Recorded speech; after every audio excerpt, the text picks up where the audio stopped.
Great. Welcome back. Still on the topic of compliance, business compliance.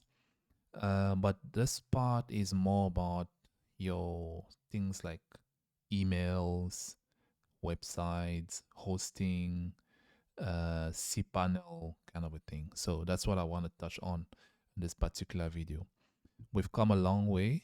And if you don't understand what this whole diagram is all about, just watch the previous videos to give an idea how we came about this. So that being said, let's start by hosting. Where can I get the hosting? Because if you want to talk about domain in emails and website, you need to have a hosting. And there are many service provider outside there. This one is just one of my favorite. They are not sponsoring me, so I've just been using them for the longest. And when it comes to choosing a package, I usually go for the Linux one, primarily because first of all it's cheap, and number two, I'm used to it. Windows, sorry, the price tells me that just don't come here. But if you want, you can use that as well. I haven't used it. So, and then Silver is a good start. The storage is 2 GB. Yes, it sounds a bit small, even smaller than some cell phones storage. But what I need to keep in mind is that the storage here is shared, meaning that when your website, your emails, and this database that they're putting here is all using that storage. And I find that for a startup or business, this is pretty good. The 2 gig is not going to get full soon. The only thing that might make the storage to get full quicker is the email attachment. So if you're a business that receives a lot of PDF, a lot of documents, I don't know what your clients are sending you, so this will get full quick. So you find yourself going from 79 to 89 to 99 and so on and so forth. So that's the one thing to keep in mind.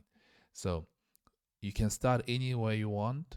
Maybe you want to go straight on 539. It's totally up to you. They also have another option for Windows. Like I said, you can explore. I'm quite familiar with the Linux one. So that is how you get started with hosting. Because once you have this, then you can set up your emails, you can set up your website, you can set up many other things in subdomain and domain. So yeah. Now, once you've done that purchase, they give you the logins and what. This is what you're going to see. Let me warn you in advance. This is some of the features that you see here may not appear in your profile because I have a different account, and the account that I'm using is a reseller account, meaning I can decide on what appears here or doesn't appear. So you may or may not have all these features. So just don't quote this and say, well, I see his account has many, No, we are different on this one. We are different.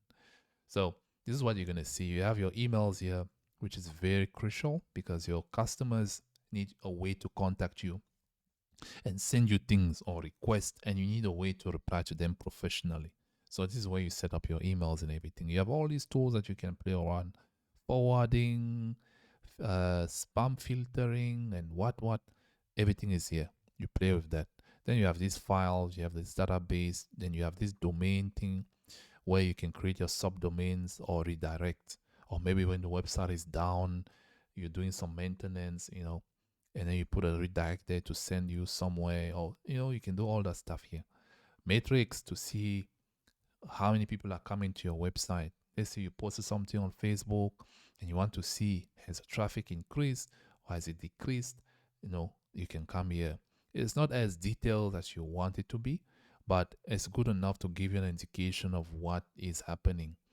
Is it even worth keeping the website going because maybe there's no traffic, you see? Because some of us here we say we want website, and that's another topic that I used to have with some of my clients and friends who would say no, they want a website because they have a business. But the question is usually, do you really need it? Because maybe you are doing very well with just having a social media platform, and you're still doing pretty well. The website will just add another layer of cost. So I'm not saying don't get it, but I'm just saying um, make an informed decision and see what is working for your use case. A website may be good, but it may not even serve the purpose that your business desperately need, while maybe an Instagram page or Facebook page will do just the job, you see. So you need to think about those things. Then you have your security SSL. Your website must always be HTTPS SSL. And I think another good thing about the cPanel with Afrios is that they do this SSL is free. You don't pay for it. Then you have all these other software that you can install that do different things, including WordPress. WordPress allows you to build your website.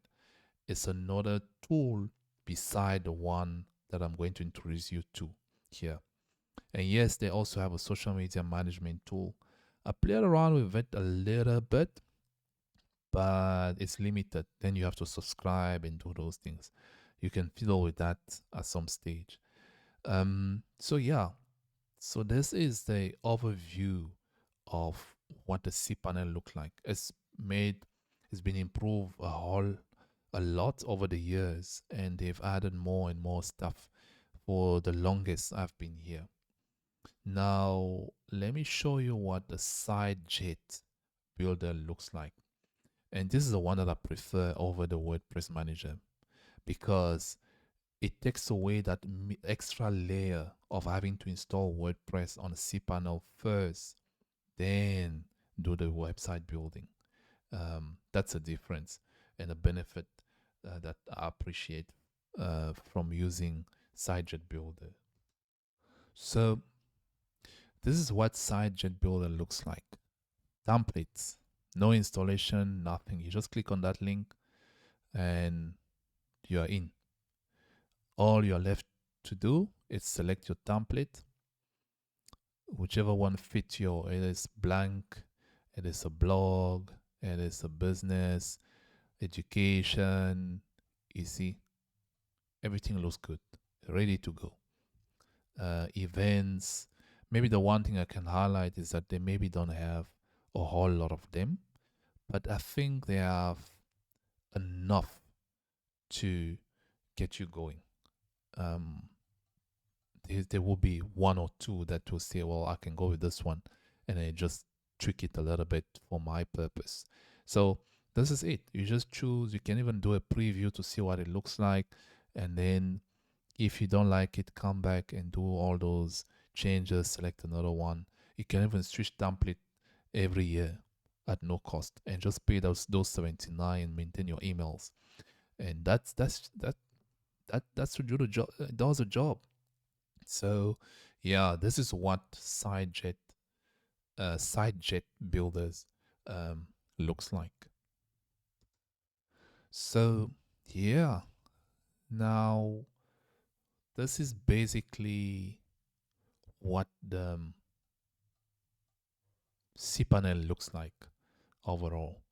It's a great tool, and also another thing I forgot to mention about the email is that you can actually view your email on a browser, and let me know maybe if you want a particular video about a particular section of the cPanel, or something that um, you struggle to understand or whatever, and I'll see. Uh, I'll do my best to explain um, and then guide you. So yes, so this is cPanel for you. The tools, the social media management, that's a new tool. And I'm sure they're probably going to be adding more and more as time goes by. But this is already good enough to get started. All right. I hope this video helps you. Like I said, this is a short one. And oh yeah, I forgot one more thing. The file manager. So this section here, this file manager, what does it look like? So let me show you. Great. So this is an example of what the file manager looks like. So it's like a storage. It is a storage, not like a storage. And basically all your stuff, website is um, stored here, and you name it, everything is in this place. Your emails are in this place. So when they talk about 2 gigabytes of storage when you purchase, basically everything goes in here. So that's what you need to be aware of. And also, if you delete something that you're not supposed to delete here, you only have you to blame. So um, I'm just showing you this, but I wouldn't advise that you do any deletion whatsoever, because it may have a negative impact on your either your emails or your website or something that you didn't intend to damage, and then now you have to fix it. Cool. So that's just so good to know. Nothing special about this. All right. So yeah, that is the overall high level view of what a cPanel is and how you can use it to your advantage. Now, back to the topic of staying compliant. Access to the cPanel is very crucial. You need to know uh, who has access to it, because someone can access this and then get access to your client emails or access your information, whatever it is that you're keeping here. So you want to control this. So one side of staying compliant is also taking measure and putting measure in place so that only those who's supposed to have access to certain things within your business have access to those and nothing else. And then you manage that as time goes by. It's part of that whole compliance awareness that I'm trying to raise when it comes to business. It's not just the stuff that is high day. It's things like this. You know, what are you doing to control access to your cPanel, and then also who has access to your emails, who can do what, and those things. I know sometimes when the developer says, I need access to your cPanel, then you just give them the whole logging and everything, and they can do whatever they want here, and then you wouldn't even know. And you have nobody else to blame, because at the end of the day, they can even decide to hijack your cPanel for whatever reason and blackmail you and say, if you don't paying us this and this and this and this. So you need to think about those circumstances and plan accordingly.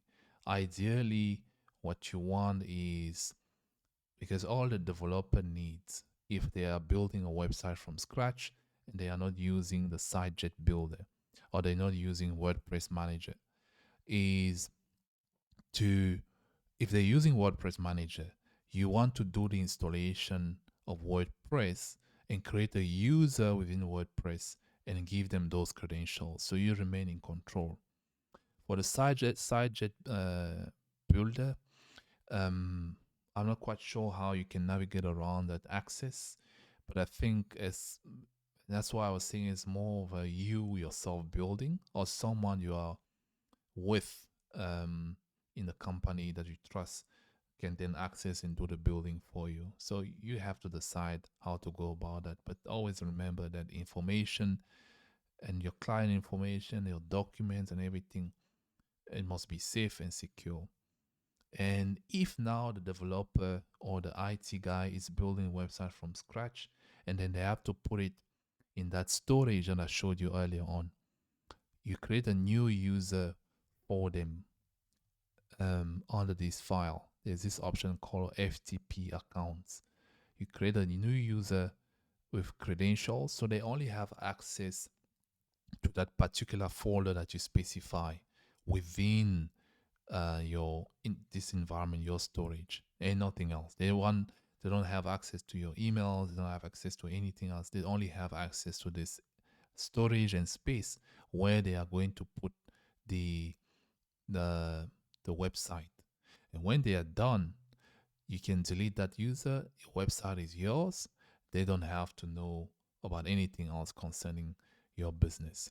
So those are simple measures to put in place and to remain so that you remain within that mindset of staying compliant, either from an internal point of view or externally uh, with regard to the PAIA and as well as the POPI Act.